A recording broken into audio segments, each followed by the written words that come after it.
Assalamu alaikum students. How are you? I hope you are all fine. Today we start our lesson number 12, which is from our portion of heroes and our second lesson. Our lesson name is Hitchhiking Across the Sahara. As you all know that yesterday we discussed the story of the lesson and we read about something about the writer. We discuss our main points. I hope you will understand that main points. If you don't understand, now we start the translation of our lesson. I hope after reading this lesson you will be able to answer the questions. So let's start our lesson.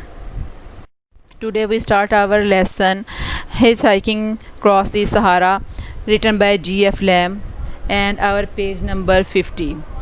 So let's from the beginning of the lesson. Translation शुरू करते हैं. If a giant were to pick England up and put it down in the middle of the Sahara desert. कल भी ये आपको बताया था कि सहारा डेजर्ट इतना बड़ा है कि दुनिया में इससे बड़ा डेजर्ट कोई नहीं है. ये नॉर्थ अफ्रीका पर पूरा फैला हुआ है. उसके जितने भी उसके नॉर्थ अफ्रीका पूरा कह लें उसमें ये फैला हुआ है. वो कहता है, उसने कल भी आपको बताया था कि अगर इंग्लैंड को ऊपर उठा लिया जाए और सहारा के बस में रख दिया जाए तो इसे ढूंढ निकालना हमारे लिए खासा मुश्किल काम होगा. तो यहीं से उसका चैप्टर शुरू होता है. वह कहता है, if a giant were to pick up England up and put it down in the middle of the Sahara desert we should have quite a task to find it. अगर कोई जीन इंग्लिस्तान को या इंग्लैंड को ऊपर उठा लेता और सहारा के बस में रख देता तो इसे ढूंढ निकालना हमारे लिए खासा मुश्किल काम होता. The full Sahara area stretching almost the complete width of north Africa is many times the size of great Britain. कि शुमाली अफ्रीका का तकरीबन मुकम्मल चौड़ाई पर फैला हुआ सहारा का मुकम्मल रकबा बरतानिया के हुजम से कई गुना बड़ा है. ठीक है कि ये जो इसकी चौड़ाई है वो बरतानिया से कई गुना बड़ी है और ये बहुत बड़ा सहरा है. नेक्स्ट देखते हैं इसका नेक्स्ट जो पैसेज है. अबाउट हाफ ऑफ जिग्नेटिक के area is mainly under French control. इस बहुत बड़े इलाके का, इस बहुत बड़े रकबे का तकरीबन आधा इलाका ज़्यादातर फ्रांस के कब्ज़े में है.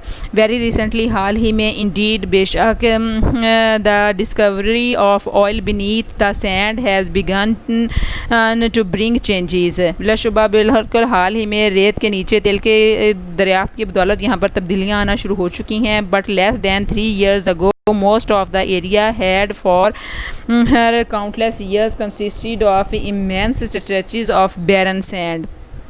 लेकिन 3 साल से कम अरसा पहले ज़्यादातर रकबा बेशुमार सालों से बंजर रेत के बड़े बड़े किताब पर मुश्तमिल था.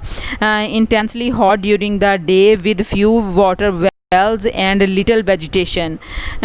जो कि दिन के दौरान शदीद गर्म होते थे और जहाँ पानी के चंद कुएं और बहुत थोड़ा सब्ज़ा था. वेजिटेशन सब्ज़ा था, ग्रीनरी बहुत थोड़ी थी. लार्ज पार्ट्स वर आलमोस्ट अनइनहेबिटेड. के जो इसके बड़े बड़े हिस्से थे वो तकरीबन गैर आबाद थे. अनइनहेबिटेड गैर आबाद, वैकेंट, एम्प्टी थे, अनपॉपुलेटेड थे.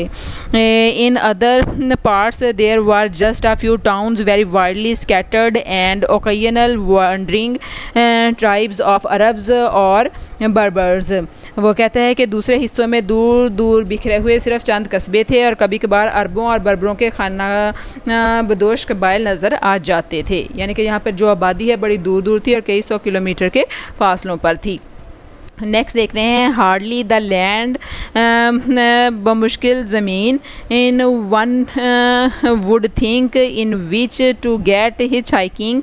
के ऐसी सरजमीन पर हिच हाइकिंग सफ़र करना यानी कि दूसरे की सफारी पर मुफ्त सफ़र करना इंसान के लिए बड़ा मुश्किल, इंसान बड़ी मुश्किल से सोच सकता है. हिच हाइकिंग कल भी आपको बताया था, अभी भी बताया है कि बग़ैर पैसे लगाए यानी कि लिफ्ट लेकर सफ़र करना. कि ऐसी सरजमीन पर दूसरे की सवारी पर मुफ्त सफ़र करने से मुतल्लिक इंसान बमुश्किल सोच ही सकता है. Yet this was just the mode of travel that Robert Christopher, a young American, decided to adopt in the Sahara crossing which he began in 1956. तहम सफ़र का बिल्कुल यही तरीका था जिसे रॉबर्ट क्रिस्टोफर, एक अमेरिकन नौजवान ने सहारा में इख्तियार करने का फ़ैसला किया, जिसे उसने 1956 में अबूर करना शुरू किया. When he was a child, जब वो एक छोटा बच्चा था, every time हर वक्त he was naughty, जब वो शरारतें करता था, his foster mother used to threaten to send him to Timbuktu, the ancient city in the heart of French Africa, कि जब वो शरारतें करता था कि उसकी जो पालने वाली माँ थी या उसकी जो मुंह बोली माँ थी उसे टिम्बकटू यानी कि फ्रांसीसी अफ्रीका के वस्त में एक पुराने शहर भेजने की धमकी दिया करती थी, जिसको टिम्बकटू कहा जाता है। इंस्टेड ऑफ अलार्मिंग हिम, इसे डराने की बजाय, the idea aroused in him a keen desire to see the distant places, इस बजाय इस ख्याल ने इसके अंदर इस दूरदराज जगह को देखने की शदीद ख्वाहिश पैदा कर दी थी। कीन होता है पैशनेट हो जाना, शदीद ख्वाहिश करना। डिस्टेंट दूर दराज के इलाकों को देखने की ख्वाहिश पैदा कर दी थी। बाय द टाइम, वक्त गुजरने के साथ साथ, he was young, he was firmly gripped by the wanderlust, जवान होते तक घूमने फिरने की इस ख्वाहिश ने उसको मजबूती से जकड़ लिया था। His first adventure was to go around the world at the cost of $80। इसकी पहली मुहिम $80 के खर्च से दुनिया के गिर्द चक्कर लगाना था। आफ्टर दिस, इसके बाद, he determined that his next journey should be to travel right across the Sahara from Algiers on the north coast of Africa. इसके बाद इसने इज़्म कर लिया था कि इसका अगला सफ़र अफ्रीका के शुमाली साहिल पर अलजायर से लेकर सहारा के पार था, टू टिम्बकटू तक सफ़र करना था, which is near the river Niger in the extreme south of the great desert, जो कि अजीम सहरा के इंतहाई जनूब में दरिया नाइजर के करीब वाक़या था। दरिया नाइजर सहरा के करीब ही वाक़या है, वहाँ पर वो सफ़र करना चाहता था। द ट्रांस होता है किसी चीज़ को पार करना, क्रॉस करना। The trans Sahara journey began at a little town, के सहारा के पार एक सफ़र जो है छोटे से कस्बे से शुरू हुआ, बोसादा, जिसका नाम बोसादा था। Known to the natives as the port of Sahara, जो मुकामी लोगों में सहारा की बंदरगाह के तौर पर मशहूर था। For it is here that the desert really starts, और यहीं से हकीकतन सहरा शुरू होता था। Christopher discovered that a desert truck was leaving for the south shortly and he arranged with the driver to given a lift as far as it went. वो कहता है कि क्रिस्टोफर को मालूम हुआ कि एक सहराई ट्रक थोड़ी देर में जनूब के लिए निकल रहा है, और इसने ड्राइवर के साथ मामला तय कर लिया और उसे वहाँ तक लिफ्ट देगा जहाँ तक वो जाएगा। द कंडीशन वर एग्नाइजिंग होता है तकलीफ़ दे होना, अनप्लेजेंट होना, डिस्टर्बिंग होना। वो कहता है कि हालात जो थे तकलीफ़ दे थे। Three man driver greaser and passenger sat side by side in front seat. वो कहता है कि 3 आदमी, जिनमें एक ड्राइवर था, एक ग्रीज़र यानी कि तेल या ग्रीज़ लगाने वाला था, और एक मुसाफिर था। अगली नशिस्त पर तीनों साथ साथ बैठ गए। Travelling at a bare 32 kilometres an hour, वो सिर्फ 32 किलोमीटर फी घंटा की रफ्तार से सफ़र कर रहे थे। While the temperature rose steadily, जबकि दर्जा हरारत जो है वो बहुत जल्दी बढ़ रहा था। In 2 hours a flask of cold water became hot enough to make tea, 2 घंटे में ठंडे पानी की जो फ्लास्क था, जो मुश्किज़ा था, वो इतना गर्म हो गया कि इससे चाय बनाई जा सकती थी। Presently a fast moving weapons carrier overtook them, जल्द ही एक तेज़ असला वाली गाड़ी इनके करीब से गुजरी। Christopher stopped it and begged the lieutenant in charge to relieve him from the misery of slowly baking to death at 20 miles an hour। Christopher ने इसे रोका और इसके इंचार्ज लेफ्टिनेंट से दरख्वास्त की कि वो इसे 20 मील फी घंटा की रफ्तार से सिसक कर झुलस कर मरने की अजियत से निजात दिलाए। The lieutenant pointed out that strictly military regulations forbade the carrying of civilians. Lieutenant ने उसे बताया कि सख्त जो फौजी कायदे ज़वाबित हैं उनके मुताबिक आम शहरियों को गाड़ी में ले जाने की इजाज़त नहीं है।